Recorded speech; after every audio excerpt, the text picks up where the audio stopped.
Hello, I'm Chuck Phillips, South Alabama Home Inspections, and welcome to another edition of Southern Home Talk.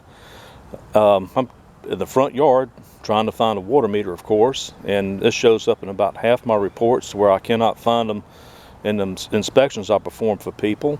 And so this is really important that you know where this is, because it's a matter of time before you're going to have a busted pipe and you're going to have water going everywhere, and you're not going to be able to know where to cut the water off. And so this is really important, especially if you don't have a secondary main ball cutoff valve, which most houses do not have.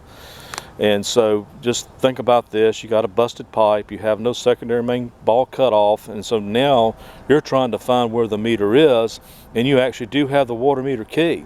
And so imagine the stress that's going to be on you, having to go through all that in the middle of the night.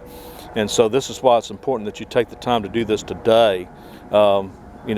Whenever you get off work or whatever, I mean, really it's that important, unless you just want your house destroyed from a broken pipe. And not only that, you're going to be paying the plumber by the hour to try to find it too.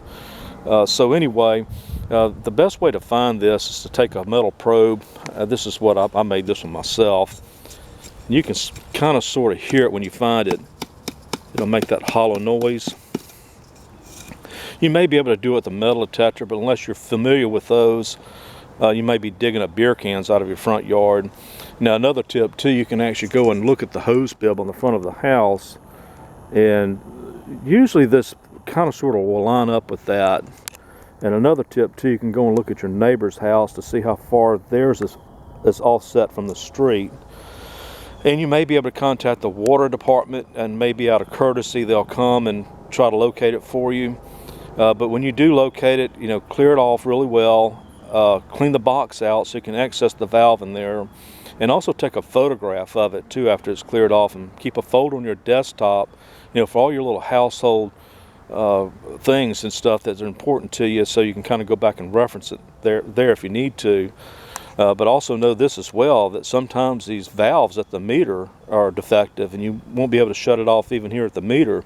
And that's another reason why it's important to have a secondary main ball cutoff valve installed, and usually get a plumber to come out there and do that for you.